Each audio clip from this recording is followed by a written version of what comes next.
Tayyib. Bismillah. Assalamualaikum warahmatullahi wabarakatuh. Alhamdulillah. Alhamdulillahilladzi bi ni'matihi tatimmus shalihat. Segala puji hanya pantas kita panjatkan kepada Allah Jalla Jalaluh atas semua limpahan rahmat dan nikmat yang Allah berikan. Yang karena rahmat Allah, semua kebaikan-kebaikan itu bisa hadir dalam hidup kita, dan semua nikmat-nikmat itu juga bisa memperindah setiap langkah hidup kita, dan itu semua atas kebaikan Allah. Maka jangan bosan untuk memperbanyak pujian dan syukur kepada Allah Jalla Jalaluh. Tidak lupa kami juga mengajak agar kita memperbanyak sholawat kita kepada Nabi besar kita Muhammad sallallahu alaihi wasallam, manusia yang paling mulia yang akan membukakan pintu surga untuk seluruh manusia. Manusia yang paling mulia yang memohon kepada Allah di hari kiamat untuk kebaikan kita di saat tidak ada satupun manusia mengingat kita. Bahkan orang tua kita sendiri, bahkan anak-anak kita sendiri, bahkan pasangan kita sendiri, atau orang lain sekalipun yang punya hubungan dekat dengan kita, mereka akan melupakan kita. Hanya beliau yang ingat, hanya beliau yang prihatin akan keadaan umatnya. Maka beliau orang yang paling berjasa untuk kehidupan kita di dunia sampai di akhirat. Perbanyaklah memperbanyak sholawat kita pada beliau, juga kepada keluarga-keluarga beliau dan sahabat-sahabat beliau, juga umat beliau yang senantiasa mengikuti petunjuk dan sunnah yang telah beliau tinggalkan. Allahumma sholli wa sallim wa barik ala Muhammad wa ala ali Muhammad. Tayyib. Kajian kita pada malam hari ini, Bapak Ibu, saudara-saudariku rahimani rahimakumullah, semoga Allah berikan taufik dan kemudahan. Insya Allah berjudul sebab-sebab kegagalan di bulan Ramadan. Ya, jadi kajian kita pada malam hari ini, ya, temanya, judulnya adalah sebab-sebab kegagalan di bulan Ramadan. Alhamdulillah, Ramadan tinggal menghitung hari. Ya, Ramadan tinggal menghitung hari. Semoga Allah sampaikan kita di bulan Ramadan dalam keadaan sehat, dalam keadaan baik, dan dalam keadaan penuh semangat untuk maksimalkan ibadah di dalamnya. Amin ya rabbal alamin. Bapak Ibu, beberapa hari terakhir, bahkan sampai beberapa hari ke depan, kita akan sering mendengar nasihat daripada asatidah, daripada guru-guru kita, daripada khotib-khotib tentang keutamaan bulan Ramadan. Di antara keutamaan bulan Ramadan, amal ibadah itu dilipat gandakan. Ya, umrohnya saja seperti haji bersama Rasulullah. Ya. Dan puasanya itu unlimited pahalanya, tak terbatas. Beda dengan puasa-puasa yang lain. Ya. Tilawahnya memiliki kedudukan sendiri di sisi Allah Subhanahu wa taala. Apalagi malam Lailatul Qadarnya yang lebih baik daripada 1000 bulan. Kita tahu keutamaan itu daripada ustadz-ustadz, guru-guru kita yang senantiasa mengingatkan hal tersebut, ya, beberapa hari sebelumnya dan beberapa hari sesudah ini insya Allah. Dan kita juga tahu keutamaan bulan Ramadan adalah bulan di mana ampunan itu dibuka selebar-lebarnya. Puasa menggugurkan dosa-dosa yang telah lalu. Sholat malam menggugurkan dosa-dosa yang telah lalu.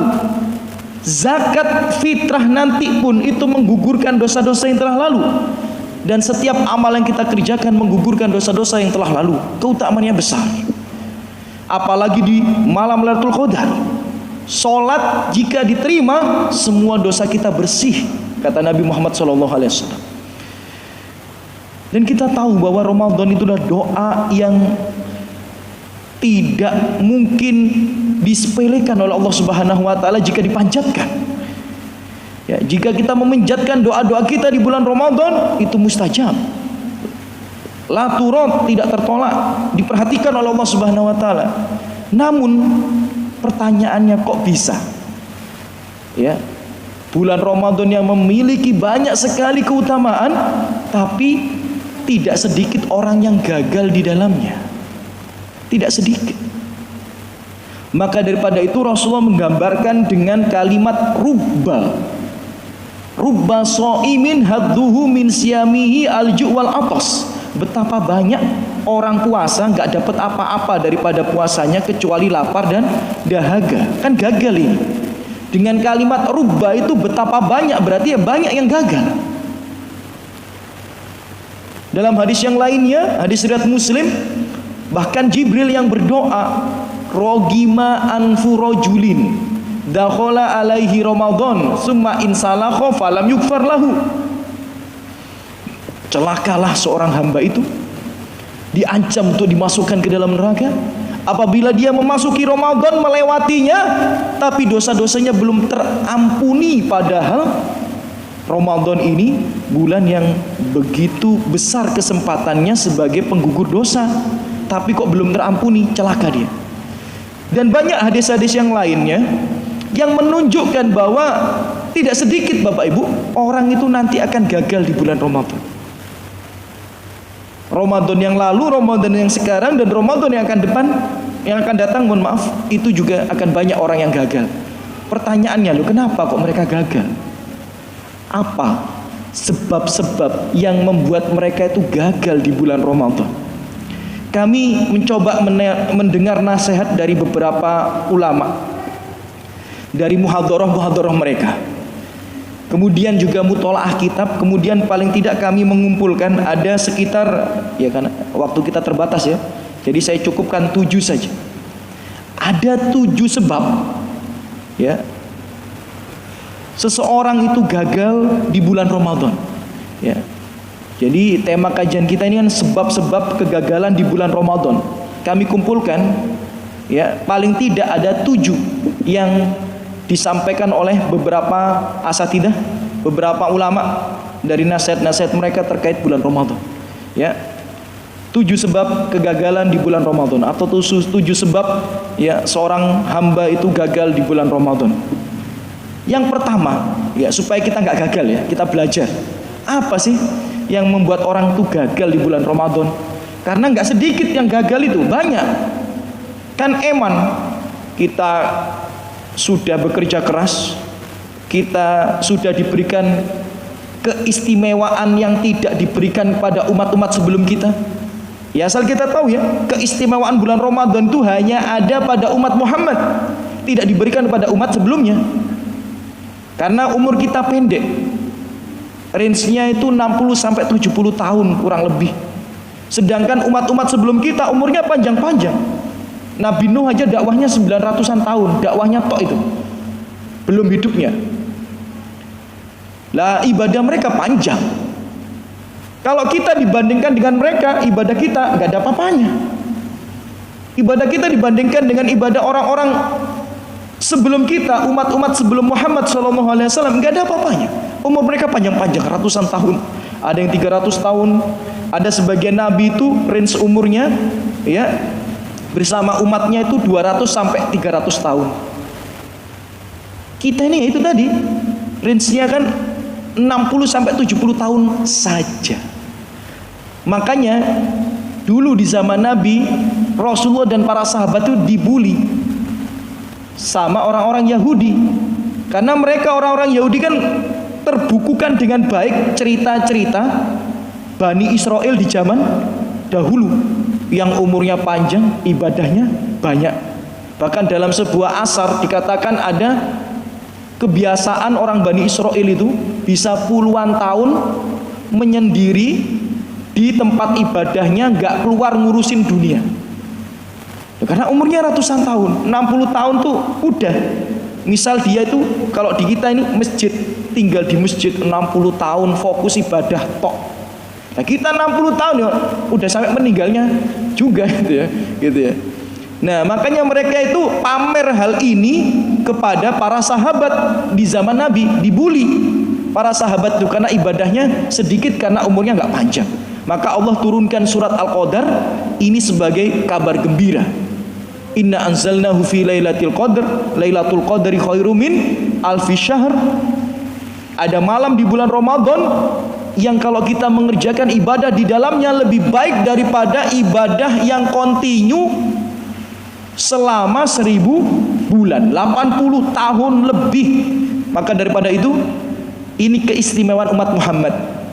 Harusnya kita tidak menyia-nyiakannya. Tapi saya ulang sekali lagi, kok bisa banyak yang gagal?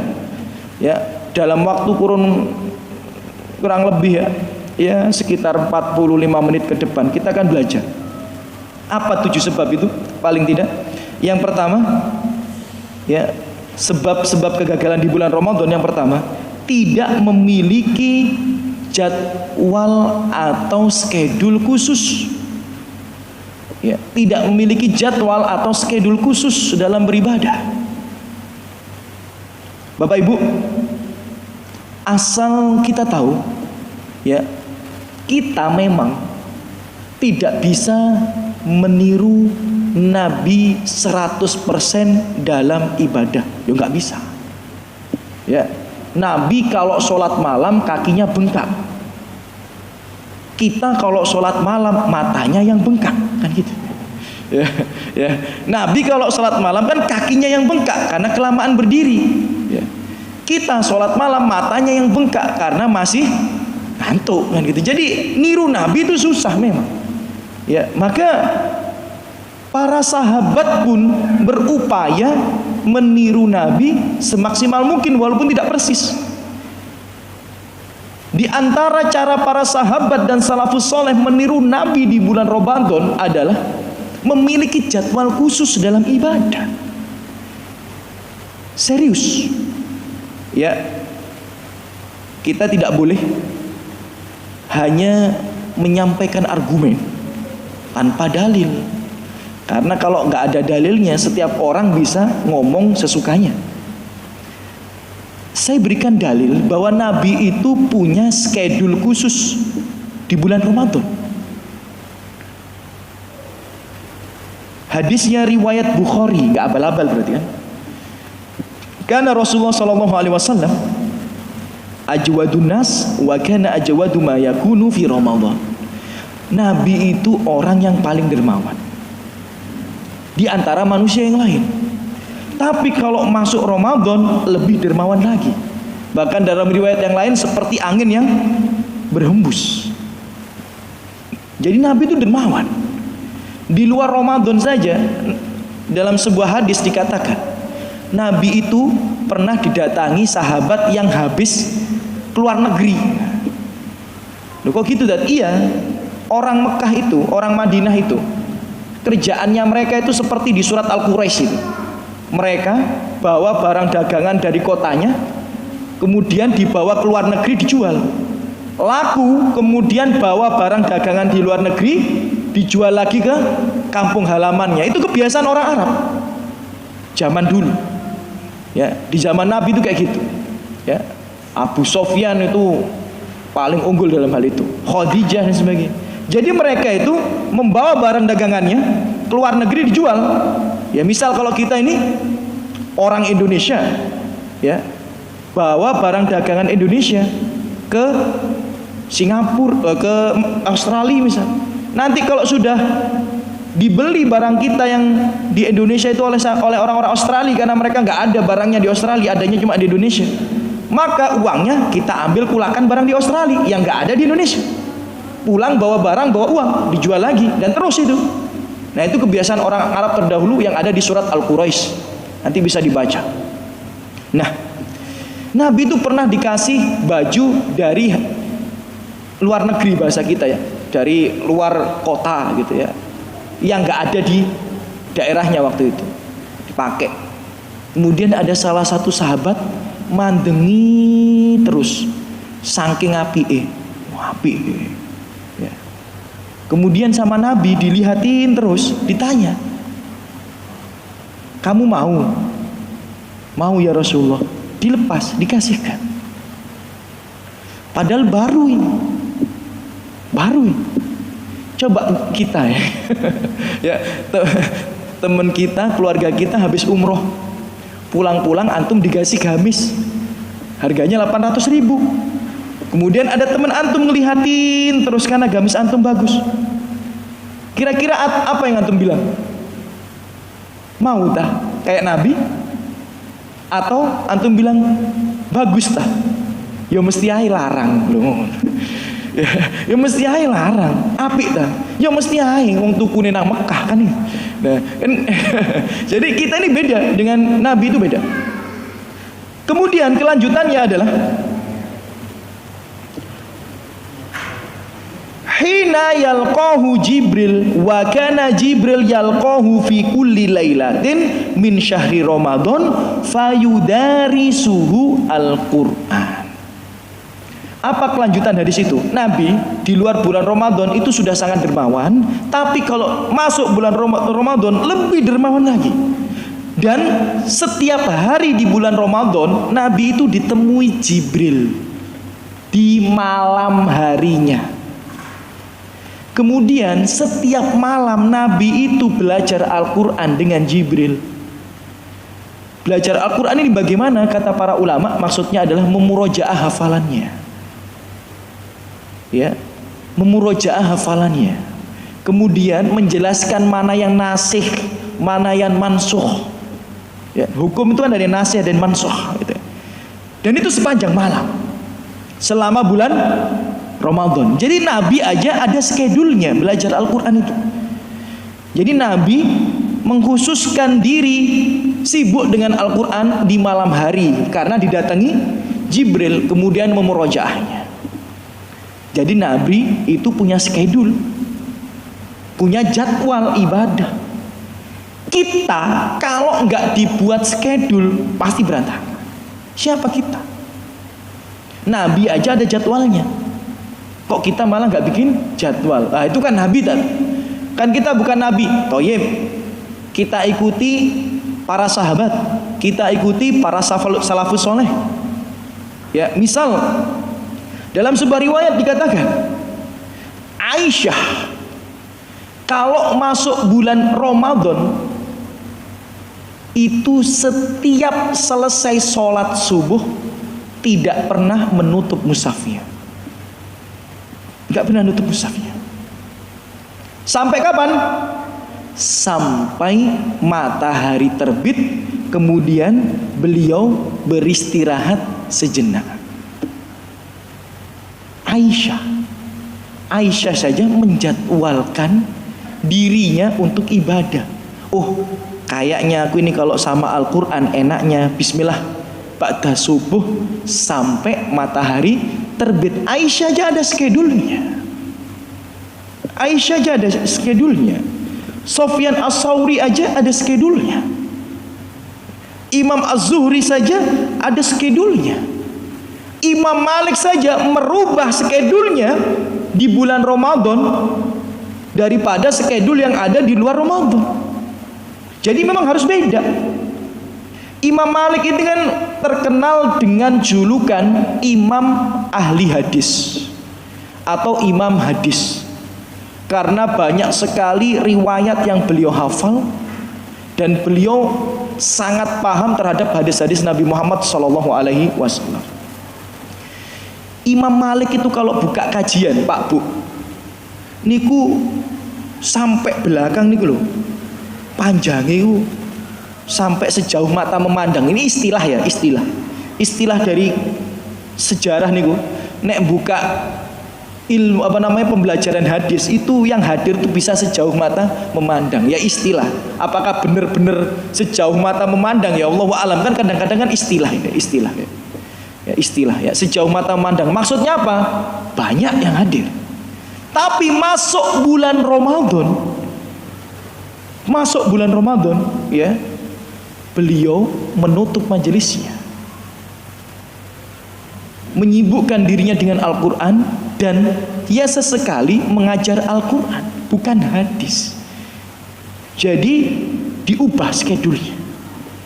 Jadi kalau orang sekelas Imam Malik rahimahullah taala, Sufyan As-Tsauri, Aisyah, Ali, Utsman, mereka aja membuat skedul.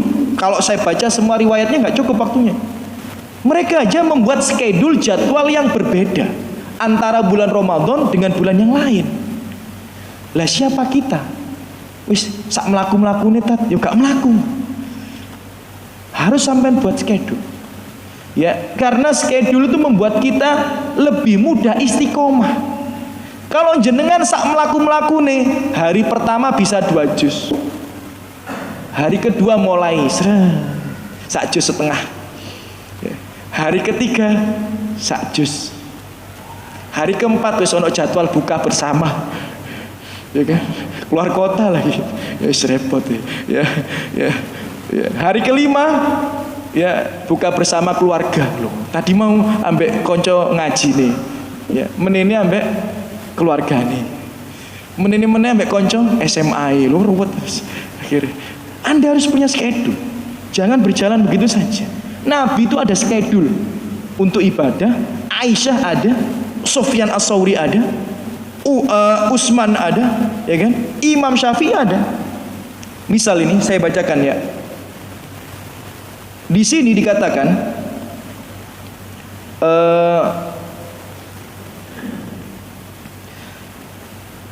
Imam Qatadah itu ahli Quran dan ahli hadis. Beliau itu keseharian di luar Ramadan itu menghatamkan Al-Quran sepekan sekali. Ya, itu Imam Qatadah. Tapi masuk bulan Ramadan beliau ubah. Jadi 3 hari sekali. Imam Syafi'i ya 60 kali khatam 1 bulan. Kita 60 apa ya? Ya. Tapi apa pelajaran bisa kita ambil? Poin yang pertama itu cukup kuat dilandasi dengan dalil bahwa sebab kegagalan di bulan Ramadan diantaranya adalah tidak memiliki jadwal khusus atau schedule khusus. Antum harus ada. Saya kasih gambaran ya. Ini schedule saya waktu SMA, bukan sekarang. Ya, kalau sekarang nggak usah disampaikan ya. Saya saja Pak Bu, waktu pertama hijrah itu punya schedule. Saya kan hijrah itu dari SMP kelas 1 tapi belum kenal sunnah ya mulai hijrah, mulai sholat itu. Mulai ngamalin sunnah itu SMA. Akhir SMP kelas 3, SMA kelas 1. Nah, hitungannya sing mulai temenan SMA kelas 1. Waktu di Seman Sasu. Saya dulu aja ada schedule-nya supaya bisa khatam Quran. Kalau nggak gitu memang nggak bisa. Saya SMP kelas 3 dulu pengen khatam Quran kok nggak bisa ya. Ternyata ini kalau saya runut kenapa saya SMA dulu bisa 1 bulan itu bisa sekali khatam atau lebih 1,5 kali khatam. Ternyata tak pikir-pikir dulu saya itu ada schedule-nya secara sengaja atau tidak sengaja. Schedule-nya apa? Ba'da subuh itu harus habis setengah juz baru aktivitas. Jadi saya dulu waktu SMA ya di Seman Sasu itu ba'da subuh kudu mushaf. Setengah juz baru aktivitas. Entah sarapan, entah mandi baru berangkat sebagainya. Nggak ada kegiatan lain selain Al-Quran. Itu dulu saya nggak tahu kebiasaannya Aisyah, belum ngaji soalnya. Nggak tahu kebiasaan sahabat, nggak ada. Ya cuma pengen aja khatamin Al-Quran. Ternyata bisa akhirnya. SMA kelas 1, SMA kelas 2, SMA kelas 3 bisa khatam. Baru setelah dapat setengah juz, nah setengah juz berikutnya itu ya tak cicil. Habis sholat ngaji, ya kan? Ya. Ba'da maghrib sebelum tidur dan nggak mungkin tidur sebelum selesai 1 juz. Nah, itu kebiasaan SMA kelas 1, SMA 2, kelas 2, SMA kelas 3 bisa. Ya. Ternyata tak runut-runut, tak inget-inget. Oh iya ya, ternyata dulu ada schedule-nya. Ya. Nah sekarang juga sama. Anda itu juga harus punya schedule. Kalau enggak, niat baik saja nggak cukup. Ya. Harus di-schedulekan dengan matang, harus diubah. Ya, harus dijadwalkan dengan baik. Oh, waktu ini saya harus ngaji. Oh, waktu ini saya sudah harus habis berapa halaman. Kayak gitu. Ya. Itu yang pertama kata para ulama. Ya, tidak memiliki jadwal atau schedule khusus dalam beribadah. Harus ada. Ya, harus ada. Yang nomor 2, Ya, sebab kegagalan di bulan Ramadan. Kenapa kok ada orang gagal di bulan Ramadan? Ya, yang nomor dua, alasan yang kedua atau sebab yang kedua adalah tidak membekali Ramadan dengan ilmu. Jadi kalau kita memasuki bulan Ramadan dengan niat baik, tok gak cukup, harus dengan ilmu. Ya, harus dengan apa? Ilmu. Kalau nggak dengan ilmu, ya bisa jadi Ramadan kita ini akan tidak berarti di sisi Allah Subhanahu wa taala. Sebagaimana perkataan Ibnu Mas'ud radhiyallahu anhu, wa kam min muridin lil khairi lan yusibah. Artinya apa? Betapa banyak orang yang mengharapkan kebaikan, mengusahakan kebaikan, tapi nggak dapat kebaikan. Wah, ini perkataan yang indah sekali buat nasihat setiap orang yang menginginkan kebaikan hadir dalam hidupnya. Kata Ibnu Mas'ud, saya ulang sekali lagi, betapa banyak orang mengharapkan kebaikan, mengusahakan kebaikan, tapi tidak mendapatkan kebaikan. Jadi niatnya tok api. Kalau nggak dibarengi dengan ilmu, yo ajur. Ya kayak misal Anda umroh lah misal. Ini analogi aja. Perhatikan betapa banyak orang menghabiskan hartanya, menghabiskan waktunya, menghabiskan tenaganya, tapi umrohnya nilainya ya, mohon maaf ya, ya pasti tidak begitu istimewa di sisi Allah. Kenapa? Karena tidak dibarengi dengan ilmu. Kan syarat diterimanya amal kan ittiba, mengikuti Nabi. Dan mengikuti Nabi itu harus dengan ilmu. Anda nggak bisa ngikuti Nabi dengan ilmu. Ya orang umroh muter tawaf, doanya apa? Nabi nyuruhnya apa? Orang sa'i doanya apa? Nabi nyuruhnya apa? Ya kan? Nabi memberikan larangan-larangannya apa? Mereka terobos saja. Betapa banyak orang umroh yang turunnya di Jeddah, ngambil mikotnya di bandara, nggak di pesawat, ya kan? Kemudian berapa banyak orang sudah ngambil mikot tapi masih pakai kaos kaki, masih pakai sepatu yang laki-laki. Nanti di hotel mandi handukan. Loh, ini merusak ibadah umrohnya. Kan orang kalau jatuh pada pelanggaran-pelanggaran ibadah umroh ya rusak ibadah umroh. Bisa jadi nggak ada pahalanya, bahkan bisa jadi batal umrohnya. Tapi mereka mengupayakan dengan usaha yang tidak mudah, Bapak Ibu. Uangnya puluhan juta, tenaganya, waktunya, bahkan sampai sana gosok-gosok makom Ibrahim. Loh, maksudnya apa? Mengharapkan keberkahan. Sampai sana bahkan nggak sedikit yang ngambil tanah dari sana dibawa pulang. Nggak sedikit yang ke Jabal Rahmah kemudian mengharapkan keberkahan daripada rumah tangganya. Rusak. Bahkan Jabal Rahmah yang terkini nih Bu, sampun dicat hitam. Sebelumnya kan ya sama orang-orang itu dicoret pakai spidol sama ballpoint. Lah sama pemerintah Saudi dicat hitam biar gak kelihatan kalau ditulis pakai spidol. Lah cuma wong-wong yang jenis kreatif ya. Maksiatnya kudu kreatif gitu. Sampai lihat tadi ya di YouTube itu. Ya, gara-gara temboknya Jabal Rahmah itu atau monumennya Jabal Rahmah itu dicat hitam, orang-orang bawa spidol putih. Bisa, ya, ngomong nek maksiat atau kreatif gitu. Ya. Oh, pemerintah Saudi itu ngecat hitam itu ya, tugune ben kalau ditulis pakai spidol hitam itu nggak kelihatan. Kok malah nggawa spidol putih. Kreatifnya gak ketulungan. Nek maksiat ya. Harusnya orang kan kreatif itu dalam artian schedule ibadah yang baik itu dibuat schedule-nya kreatif. Maksiat kok kreatif gitu. Ya. Jadi Bapak Ibu, ya kan, niat baik mboten cukup, nggak bisa, harus dengan ilmu. Ya, harus dengan ilmu. Ya, niat baik itu mboten cekak. Ya, bukankah di Al-Kahfi itu dan di surat Al-Ghasyiyah itu maknanya hampir sama. Qul hal nunabbiukum bil akhsarina a'mala. Wahai Muhammad, apakah kalian mau kami beritahu siapa yang paling merugi amalnya? Alladzina dhalla sa'yuhum fil hayati dunya wa hum yahsabuna annahum yuhsinuna sun'a. Mereka itu menyimpang selama di dunia tapi enggak sadar. Mereka itu sesat selama di dunia tapi enggak sadar. Mereka salah tapi enggak sadar. Bahkan mereka masih mengira dirinya di atas kebaikan dan akan mendapatkan balasan kebaikan dari Allah. Itu orang yang paling merugi di akhirat. Nang akhirat berharap wah aku mlebu surga. Aku wis pegel ibadah nang donya. Lho enggak, ternyata masuk neraka. Di surat Al-Ghasyiyah sama, amilatun nasibah tasla naron hamiyah.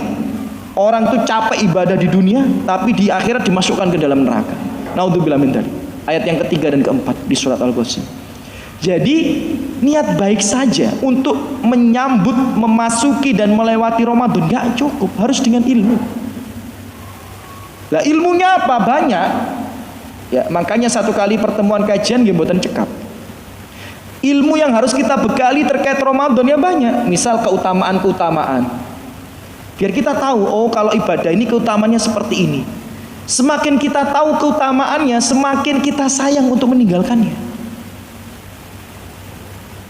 Semakin kita tahu keutamaannya, semakin sayang kita untuk meninggalkannya.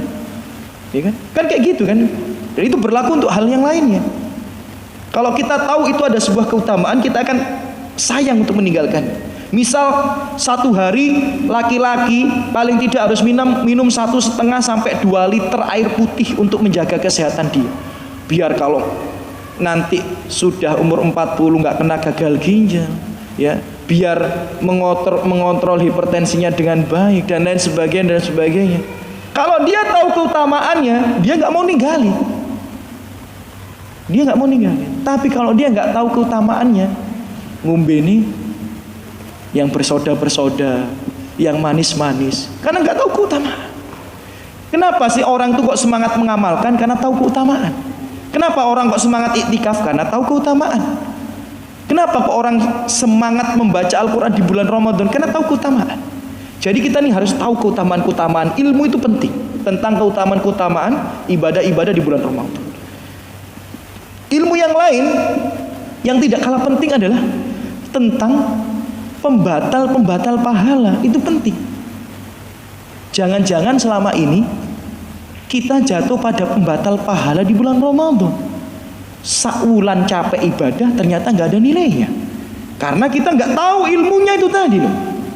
Misal diantaranya man ata arrofan fasa'alahu ansai lam tuqballahu sholah arba'ina lailatan. Hadis riwayat Muslim. Siapa yang mendatangi peramal, tanya saja belum dibenarkan, 40 malam sholatnya tidak diterima. Jadi kalau sekarang jenengan nanti malam gitu, jenengan penasaran, di YouTube ada beberapa artis yang diprediksi cerai di tahun 2026. Wah. Kemudian sampean buka, lah sampean penasaran kan? Ada orang yang ngaku-ngaku inisialnya S, sopo S, sampean mikir. Nah, itu nanti sampai Idul Fitri sholat sampean lo nggak ada pahalanya, nggak ada pahalanya. Primbon baca, oh kalau mimpi gini ya, kalau angkanya seperti ini, itu nanti 40 hari ke depan Anda nggak percaya, setengah percaya setengah enggak, cuma penasaran saja. Itu 40 hari ke depan sampai Idul Fitri itu pahala kita nggak ada manfaatnya. Weman, Anda sholat taraweh 1 bulan full, embo bisa, pulang masih sholat lagi, itu nggak ada pahalanya. Weman kan? Gara-gara apa? Percaya ramalan, zodiak sebagainya. Nah termasuk kalau tangan gatel kemudian berpikir bentar lagi dapat duit, nah itu kan ramalan juga. Berarti sampai ngeramal, wah tanganku gatel, berarti bentar lagi dapat uang, itu berarti Anda ini sedang meramal. Anda sadar nggak sadar itu Anda sedang meramal. Meramal itu artinya apa sih? ya, dia itu yadai kalau bahasa Arab itu, mengaku mengetahui apa yang akan terjadi di waktu yang akan datang. Itu namanya meramal. Jadi kalau sampean gatel, wah bentar lagi aku dapat duit, sampean itu peramal, ramal diri sendiri. Nah ini 40 malam ke depan, 40 hari ke depan, nggak ada manfaatnya sholat kita. Bahkan Idul Fitri kita loh nggak akan ada manfaatnya sholat itu. Nah kan eman. Hati-hati, pembatal-pembatal pahala. Pahala sholat, minum khamr itu 40 hari ke depan nggak ada pahala. Ya. Wanita yang datang ke masjid dengan bau parfum yang sangat menyengat itu nggak ada pahalanya sholat. Nabi yang ngomong, Bu, bukan saya. Jangan protes ke Nabi aja. Dalam hadis riwayat Ahmad, ayuma imro'atin tatoyabat summa khorojat ila masjid. Wanita manapun yang menggunakan parfum kemudian keluar ke masjid, ya untuk ibadah, liyu jida rihuha, agar orang-orang mencium bau wanginya dia. La tuqbal minha sholah hatta taktazil, dia nggak mungkin sholatnya diterima sampai dia mandi besar. Apalagi kalau tiap hari wangi, bahaya. Loh, berarti nggak boleh pakai parfum? Boleh. Istri saya juga pakai parfum, tapi pakai parfum yang wanginya hanya untuk menghilangkan bau. Atau kalau jenengan cipika-cipiki sama temennya baru kecium. Kalau lewat sampai kecium, nah bahaya. Ya, jadi parfumnya perempuan itu untuk menghilangkan bau badan, bukan untuk menimbulkan bau yang sangat menyengat di publik, bukan. Anda boleh nggak pakai parfum yang sangat keren wanginya, boleh di rumah untuk suami, bukan untuk suami orang. Ya itu nanti sholatnya nggak diterima. Capek-capek jenengan 30 hari atau 29 hari ke masjid taraweh, itu loh nggak ada pahalanya. Kenapa? Karena nggak tahu ilmunya tadi. Makanya belajar. Pembatal-pembatal pahala. Itu baru pahala sholat ya, belum pahala puasa, belum pahala daripada doa dan sebagainya. Jadi penting untuk belajar. Jadi belajar keutamaan ibadah, belajar pembatal-pembatal pahala, kemudian belajar tentang darah wanita, penting. Kadang-kadang kan wanita ini nggak paham terkait darah wanita, akhirnya salah menentukan kapan dia wajib berpuasa, kapan dia dibolehkan membatalkan puasanya, akhirnya salah. Ya, keluar flek sudah batalin puasa, salah. Batal puasa itu keluar darah, bukan keluar flek. Hadis riwayat Abu Dawud. Nah ini sering saya sampaikan ke ibu-ibu. Tapi betapa banyak wanita di luar sana baru keluar flek saja sudah dibatalin puasanya. Dosa besar. Atau sudah keputihan tapi masih nggak puasa, ya dosa besar. Wanita itu kalau sudah jalan haidnya 5 hari 6 hari keputihan, dia sudah suci. Walaupun masih ada flek dikit-dikit, suci dia. Wajib mandi, wajib sholat, wajib puasa. Nah kalau nggak paham tentang ilmu darah wanita ini, ya bisa gagal Ramadan dia. Jadi bekali Ramadan kita dengan ilmu. Di antaranya ilmu tentang keutamaan, ilmu tentang pembatal pahala, ilmu tentang darah haid. Contoh misal, yang paling umum di masyarakat kita, supaya jenengan nanti di bulan Ramadan, bukan di sini dibahas ya, ya mungkin di majelis-majelis yang lain, supaya jenengan nanti di bulan Ramadan semangat untuk menuntut ilmu agar Ramadan kita nggak gagal. Contoh saja, anak kita kebanyakan diwajibkan zakat di sekolahnya masing-masing, tapi sekolah itu kan liburnya 2 minggu sebelum Idul Fitri atau 10 hari sebelum Idul Fitri. Gara-gara liburnya masih jauh dari Idul Fitri, kan nggak mungkin mereka bagi-bagi zakat malam takbiran.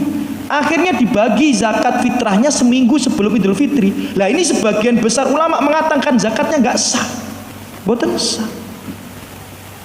Mana dalilnya? Nggak ada. Zakat itu yang paling utama adalah dimulai dari malam 1 Syawal sampai khotib sholat. Ya, khotib Idul Fitri itu atau imam Idul Fitri itu takbiratul ihram Allahu Akbar, maka sudah tidak boleh zakat, nggak sah zakat.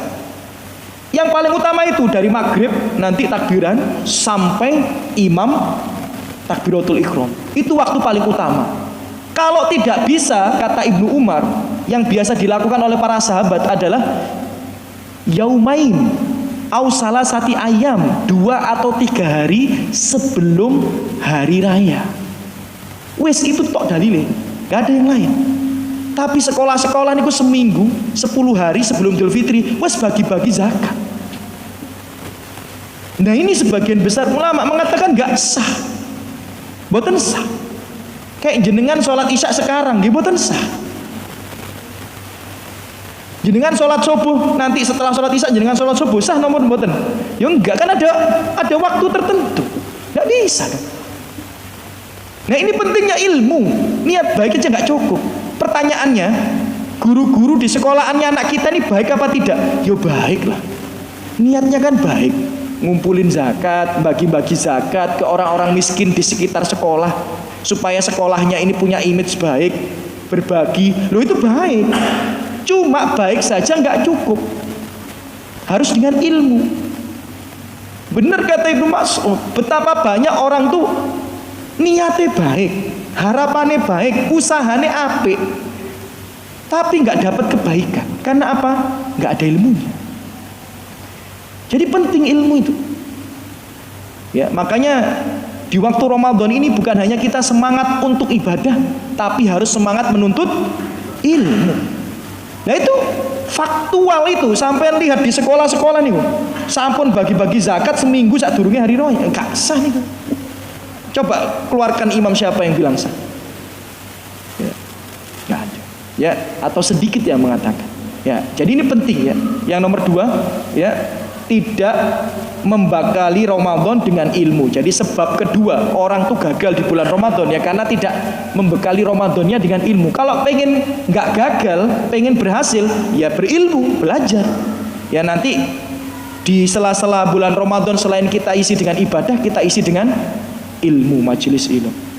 Nomor 3, sebab-sebab kegagalan di bulan Ramadan. Mengapa orang itu kok bisa gagal di bulan Ramadan? Padahal Ramadan ini sudah Allah peruntukan khusus buat kita umat Muhammad, bukan untuk umat yang sebelumnya. Nomor 3 adalah tidak memahami skala prioritas dalam beribadah. Ini remuk-remuk sampai kalau nggak paham skala prioritas. Jadi Bapak Ibu, ya, dalam sebuah hadis dikatakan, hadis riwayat Bukhari ya, Allah mengatakan, wa ma taqarraba ilayya abdi bi syai'in ahabba ilayya mimma iftaratu alaihi. Dan tidaklah hambaku itu mendekat denganku dengan suatu amalan yang lebih aku cintai daripada perkara yang aku wajibkan kepada mereka. Jadi Anda kalau pengen sukses di sisi Allah di bulan Ramadan, ya, bukan hanya dari sudut pandang manusia, maka pastikan yang wajib-wajib dulu yang Anda usahakan. Wa ma yazalu abdi yataqarrab ilayya bin nawafil hatta uhibbah. Baru setelah itu dia mengusahakan dengan yang sunnah-sunnah hingga aku mencintainya. Jadi wajib dulu baru sunnah. Tapi kita ini kadang karena FOMO, apa FOMO? Ya, ikut-ikutan, ya, magribe asal-asalan, tapi terawih semangat. Nah ini repot. Duhurnya sakderenge asar, asarnya sakderenge maghrib, gitu ya. Tapi terawih semangat, ya, datang duluan, soft awal. Nah ini keliru sampean. Bukan berarti saya mengkerdilkan sholat terawih boten. Sholat terawih itu bagus, tapi mulai dari yang wajib dulu. Yang wajib dulu baru yang sunnah. Kita ini kadang ada yang nggak sholat duhur, ada yang nggak sholat asar, tapi sholat tarawihnya nopo. Dan jangan pernah mengkerdikan orang-orang di luar sana yang kalau habis sholat isya mereka kerja. Banyak orang di luar sana habis sholat isya mereka jualan, mereka dagang, mereka masih kerja, jangan Anda kerdilkan. Bisa jadi mereka di malam hari sholat di saat kita tidur nyenyak. Kan tarawih ini sunnah, dan tidak semua sahabat itu tarawih jamaah, enggak. Bahkan Nabi tidak tarawih berjamaah. Bahkan sebagian ulama-ulama besar tidak rutin berjamaah. Tujuannya adalah agar orang ini tidak meyakini bahwa tarawih itu wajib. Makanya ustadz itu harusnya sesekali tidak tarawih di masjid. Loh, serius. Ini agak aneh ya argumen ini, tapi memang sudah diamalkan oleh orang-orang terdahulu. Abu Bakar itu tidak setiap tahun kurban padahal mampu. Umar itu tidak setiap tahun kurban padahal mampu. Imam Ahmad bin Hambal itu kalau hari raya tidak mengatakan taqabbalallahu minna wa minkum, padahal sahabat melakukannya. Kenapa? Karena itu bukan perkara wajib. Kalau semua mengamalkannya, nanti mindsetnya kaum muslimin beranggapan itu wajib. Makanya tokoh-tokoh dan pemuka agama kalau bisa sesekali itu meninggalkan itu. Bukan untuk menyepelekan, bukan untuk memberikan tarbiyah dan pendidikan kepada umat. Misal dia nggak terawih, tapi terawih nanti jam 2 bangun sholat dulu, jangan nggak melu terawih tapi turu terus sampai subuh sampai sahur boten kan gitu. Ala kulihal. Nah ini harus kita percepat ya. Jadi harus memahami skala prioritas dalam ibadah. Sholat juga gitu. Sholat misal, Anda habis sholat 5 waktu, sholat duha banyak-banyak. Bukan berarti saya meremehkan sholat duha, enggak. Tapi harusnya sholat itu kan ada urutannya. Yang paling utama itu sholat wajib, setelah itu sholat malam. Afdholus sholat ba'dal maktubat qiyamul lail. Sholat yang paling baik setelah sholat 5 waktu sholat malam. Setelah sholat malam itu sholat sunnah rawatib. Nah kayak gitu. Jadi orang cerdas itu tahu mana amalan yang sangat dicintai Allah secara urutan. Sholat 5 waktu dulu diperhatikan, baru sholat malamnya, baru sholat sunnah rawatibnya. Nabi saja kalau sunnah rawatib itu sunnah rawatib dikodok-kodok kok. Nabi habis sholat duhur pernah sholat sunnah rawatib 6 rakaat karena sebelum duhur nggak sholat qobliyah. Nabi pernah sholat ba'diyah duhur ba'da asar, dan pernah ba'diyah duhur sebelum asar, pernah. Itu hadisnya sahih. Ketika ditanya sama istrinya, Nabi mengatakan, ada tamu menyibukkanku dan aku belum menunaikannya. Jadi boleh dikodok. Jadi sholat sunnah rawatib sampai dikodok. Jadi harus kita tahu skala prioritas itu. Mana yang paling utama, mana yang paling utama. Ya, misal 1 bulan penuh kita harus ibadah, tapi kan kita tahu yang paling utama itu 10 malam terakhir. Berarti jangan sampai 20 hari digas, 10 hari terakhir bensinnya habis. Itu namanya nggak tahu skala prioritas. Nomor 4. Ini agak sensitif ya, tapi kami sampaikan.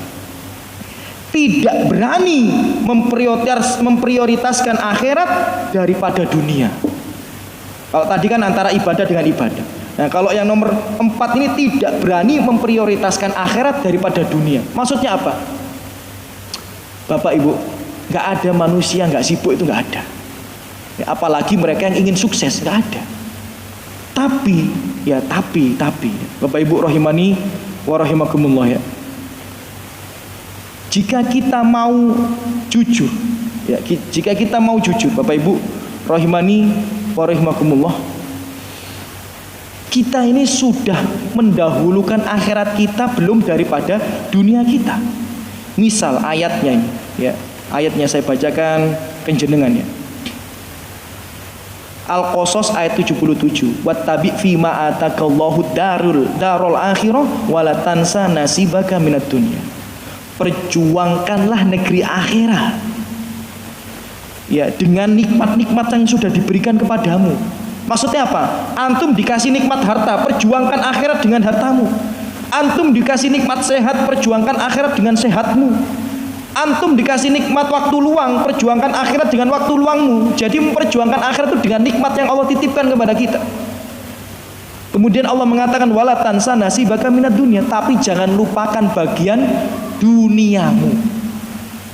Jika kita pahami secara tersirat, makna daripada ayat ini adalah jenengan iku totalitas ibadah, dunia iku sampingan, jangan dilalaikan, gitu loh.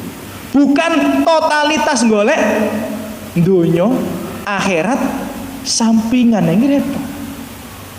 Ya. Kalau seandainya kita tidak bisa melakukannya, Harus dunia yang paling menyibukkan kita, akhirat sisa-sisa daripada kesibukan kita. Misal, paling tidak di bulan Ramadan gitu.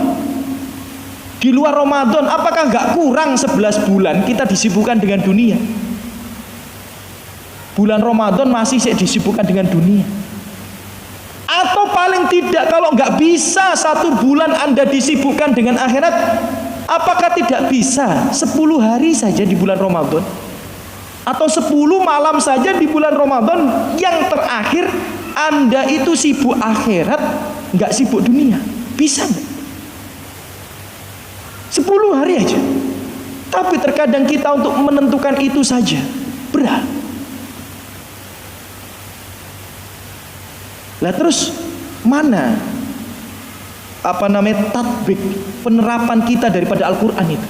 Kan Al-Quran nyuruh kita totalitas nyari akhirat, tapi jangan dilupakan dunia. Jangan lupakan dunia. Antum tetap nyari nafkah. Bukan totalitas nyari nafkah, jangan lupakan akhirat. Keliru kita. Tapi kalau selama ini kita memang keliru, mbok di bulan Ramadan kita ganti. Nggak bisa di bulan Ramadan 1 bulan penuh, ya paling tidak 10 hari nggak bisa antum ganti. 10 hari aja. Akhirat yang utama, dunia sampingan. 10 hari aja. Nggak bisa 10 hari, 10 malam saja. 10 malam saja. Antum tahu kebiasaannya para salafus soleh itu? Ya memang kalau kita niru mereka nggak bisa. Khusus di bulan Ramadan, ada di antara mereka yang nggak kerja. Nggak kerja, wah angel kan sak bulan. Ya apa nggak kerja sak bulan? Ya, ada di antara mereka 1 bulan itu nutup tokonya lebih sore. Susah, ya memang susah. Tapi seandainya antum nggak bisa 10 hari aja, bisa nggak kita ini totalitas akhirat, dunia sampingan 10 malam saja? Buktikan bahwa kita ini memang merindukan surga. Buktikan bahwa kita ini memang ingin kembali di rumah nenek moyang kita, Adam alaihissalam. Buktikan bahwa kita ini memang benar-benar mengharapkan surga. Bukan hanya omongan saja, tapi tidak dibuktikan dengan amaliyahnya. Itu nomor 4. Kemudian yang nomor 5, ini saya singkat ya. Sebab-sebab kegagalan di bulan Ramadan. Berpikir pasti akan mendapatkan Ramadan di waktu yang lain. Nah ini bisikan setan. Kadang-kadang orang itu kalau udah startnya udah lambat, ya kan? Kemudian keteteran, tek, ya wis lah. Tahun ngarep ya aku tak usaha. Ngono terus lagi, ya. Ya, jadi startnya wis keteteran, ya kan? Kemudian wis gagal, kepleset. Insyaallah lah tahun ngarep aku tak serius. Tahun ngarep ngono maneh. Sampai wis ubanen kabeh, gitu ya. Ya. Ya. Nah, ini bisikan setan. Ya, bisikan syaitan. Menunda-nunda ibadah itu bisikan syaitan. Antum tahu ya kenapa Yahudi itu dilaknat? Karena suka menunda-nunda ibadah. Engkau sih. Akhirnya tahu terus engkau sih sampai mendapatkan laknat Allah. Nanti antum baca di surat Al-Hadid waktu kita terbatas ya, halaman yang nomor 3. 1, 2, 3. Jadi orang-orang Yahudi ahlul kitab itu, mereka itu start ibadahnya lambat, kemudian ditunda, akhirnya hatinya keras, kemudian mendapatkan laknat dari Allah Subhanahu wa taala. Itulah ya kebiasaan kita kadang seperti itu. Startnya lambat, keteteran, kepleset, akhirnya ya udahlah, sedapatnya insya Allah tahun ngarep aku tak serius. Tahun ngarep gitu lagi. Padahal koncone sakit sing wis dikubur, ya kan? Ya. Enggak ada yang tahu kapan kita meninggal dunia, Bapak Ibu.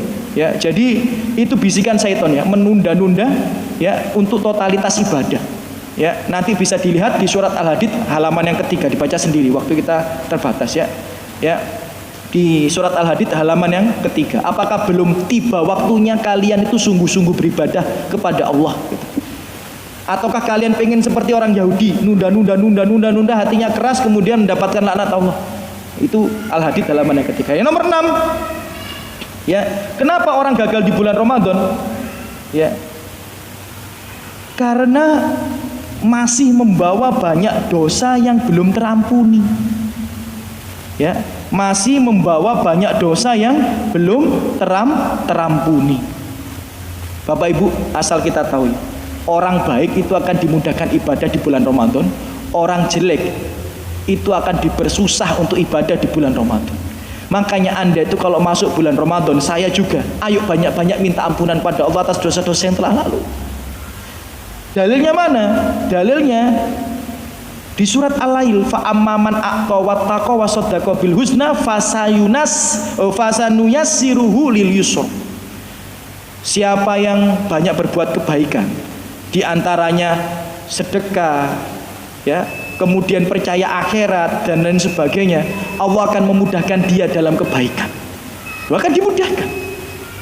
Wa amman bakhila wastagna wa kadzdzaba bil husna. Siapa yang jarang sedekah, pelit, ya kan, kemudian ragu dengan akhirat, Allah akan membuat dia sukar untuk berbuat baik. Loh, jadi kebaikan kita itu memudahkan kita untuk mengerjakan kebaikan yang lain.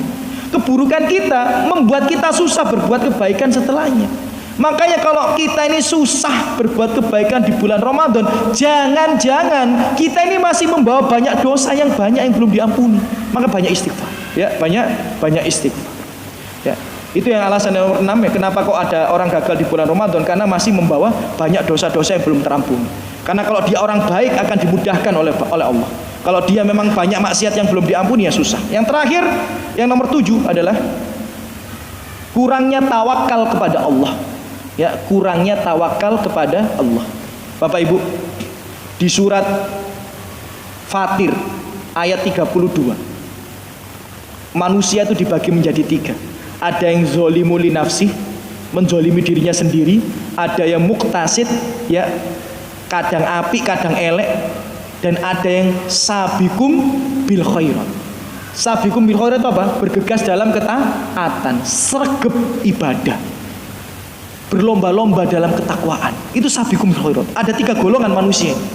Dan kata para ulama, penyebutan pertama itu menunjukkan yang paling banyak. Jadi paling banyak orang muslim itu sing menzolimi dirinya sendiri. Baru setelahnya adalah orang yang pertengahan, kadang maksiat, kadang taat. Nah, ini pertengahan. Nah, yang paling sedikit itu sabiqum bil khairat, yang berlomba-lomba dalam ketaatan, berlomba-lomba dalam kebaikan. Ini sedikit. Itu pun Allah mengatakan sabiqum bil khairat biidznillah, dengan izin Allah. Maksudnya apa? Kita nih gak bisa jadi orang baik kecuali atas izin Allah. Maksud kata para ulama tawakal itu ya, yang saya baca tadi itu, yang saya dengar tadi itu ya. Ya, kurangnya tawakal itu membuat kegagalan. Karena orang tuh kalau tawakalnya tulus kepada Allah, totalitas, ya Allah aku tawakal, ya Allah aku berserah diri kepadamu untuk bisa maksimal ibadah. Aku ini orang yang lemah, aku gak bisa maksimalkan ibadahku di bulan Ramadan kecuali Engkau yang kuatkan ya Allah. Maka Allah akan kuatkan. Wa may yatawakkal 'ala Allah fahuwa hasbuh. Siapa yang totalitas tawakal kepada Allah, Allah akan mencukupkannya. Nah, kadang itu kita ini merasa diri kita kuat, merasa diri kita rajin ngaji, merasa diri kita soleh.